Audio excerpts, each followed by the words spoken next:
Hello friends, welcome to my channel. My name is Mohammad Sohail and today's in this session we are going to learn very important topic that is cell. In this session we'll see what is cell, what are the types of cells and structure of human cell. So before we start today's session, I request to all of you please subscribe and share this video with your friends and hit the bell icon so you never miss any update from my YouTube channel. So without any further delay, let's get started.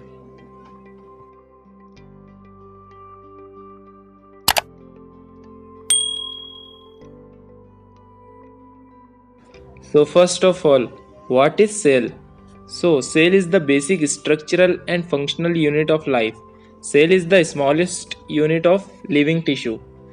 Cells of different tissue perform different functions.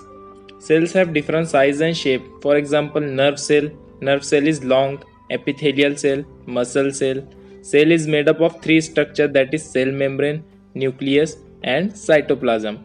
Now coming to the types of cells. So basically there are two types of cells, eukaryotic cell and prokaryotic cell. First, eukaryotic cell.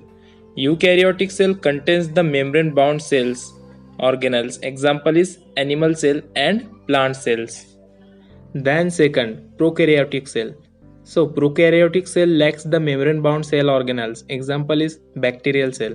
Now coming to the function of a cell. Cell provides structure and support.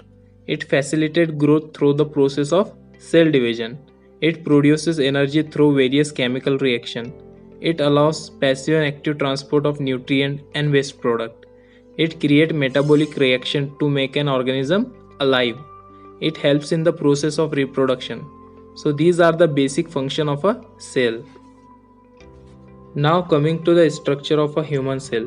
So basically human cell is made up of three structure: cell membrane, nucleus and cytoplasm. Now coming to first, that is cell membrane. Cell membrane is the external boundary. It is made up of lipid and proteins. This is double layered structure, means cell membrane is the double layered structure. It allows diffusion of substances. Now coming to second, that is nucleus. Nucleus is the largest structure of a cell. It is spherical in shape. It is surrounded with nuclear envelope. It contains nucleolus and chromatin. Now what is nucleolus? It is coiled filamentous structure. It contains many granules. It is a site of ribosomal RNA synthesis. Now coming to chromatin. Chromatin is the fibrous thread-like structure. It is made up of protein and DNA. Now coming to the last structure of cell, that is cytoplasm. Cytoplasm is present between the cell membrane and nucleus. It is jelly-like structure. It contains the following structure, that is mitochondria, nucleus, ribosomes, endoplasmic reticulum, Golgi Apparatus, lysosome and cytoskeleton, which contain microfilaments, microtubules and centrosome. Let's discuss one by one. First of all, we'll see cell membrane, which is also called as plasma membrane. It is a thin, elastic and semi-permeable phospholipid bilayer membrane that surrounds a cell. Now coming to function of cell membrane. It forms the boundary of a cell. It allows nutrient into the cell. It removes waste out from the cell. It maintains the shape of the cell. It helps in the transport of ion into or out of the cell. It acts the sensory surface like receptor. Now we'll see first, that is nucleus. Nucleus is the largest structure of cell. It is spherical in shape. It is bounded with nuclear envelope. It contains nucleolus, chromatin, nucleoplasm and chromosome, which is made up of DNA molecules. Now coming to the functions of nucleus. It controls the growth and reproduction of cell. It maintains the nutritive and all the metabolic activities of cell. It contains DNA which transfer the character to the offspring. It produces protein and RNA. It acts as the control center of a cell. Then mitochondria. Basically mitochondria is the powerhouse of the cell. Mitochondria was discovered by Kolliker, and were named by Benda and Altman. Mitochondria generate ATP and therefore are called as powerhouse of cell. The number of mitochondria vary from cell to cell depending on their energy requirement. Mitochondria consist of two lipoprotein membranes, that is outer mitochondrial membrane and inner mitochondrial membrane. Outer mitochondrial membrane covers the whole structure. Inner mitochondrial membrane contains series of folds called cristae. The region between two membranes called intermembrane space. Mitochondria play important role in apoptosis, cell signaling, cell growth, and control of the cell cycle. Now coming to the functions of mitochondria. It produces energy for cell in the form of ATP. It also contains DNA that controls replication of cell. It helps in cellular respiration. Mitochondria take part in the synthesis of amino acids. Now coming to the endoplasmic reticulum, that is ER. Endoplasmic reticulum is the transport system of a cell. Endoplasmic reticulum are of two types: rough endoplasmic reticulum and smooth endoplasmic reticulum. Rough endoplasmic reticulum, in which ribosomes are attached. In smooth endoplasmic reticulum, ribosomes are not attached.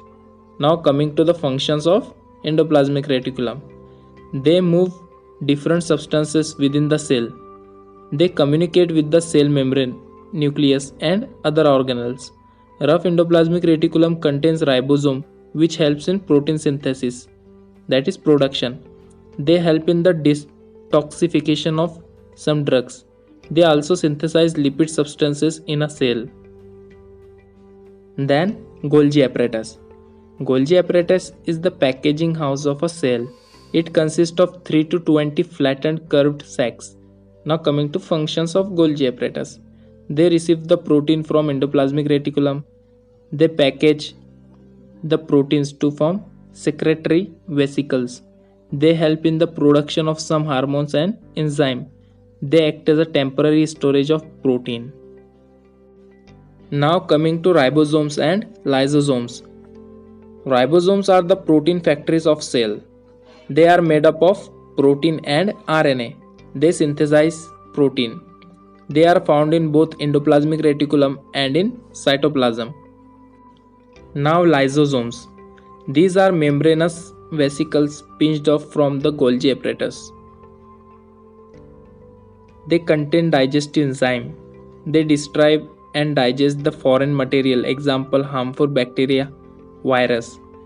Sometimes they break down themselves, so they are also called as suicidal bag or atom bomb of cell. Now coming to the last topic, that is cytoskeleton. Cytoskeleton is the network of protein filaments and microtubules in the cytoplasm that controls cell shape, maintains intracellular organization, and is involved in the cell movement. There are various types of cytoskeleton: microfilaments, microtubules, and centrosome, which is also called as centrioles. Let's see one by one. First, microfilaments. These are the smallest protein fibers. It provides structural support. It maintains the shape of the cell. It causes contraction. Example is actin in muscle cells. Now second, microtubules. Microtubules are the larger contractile protein fibers. These are involved in the movement of organelles within the cells, chromosome during cell division, and cell extensions. Example is cilia and flagella. Now coming to centrosome, that is centrioles. It has an important role in the cell division. In this way we complete our today's session, that is what is cell, what are their different types, then functions of cell, then structure of human cell, which is very important. In human cell, structure of human cell, that is nucleus, mitochondria, that is endoplasmic reticulum, Golgi apparatus, ribosome, lysosome, and last topic, that is cytoskeleton. So see you guys in my next session. Bye bye and take care.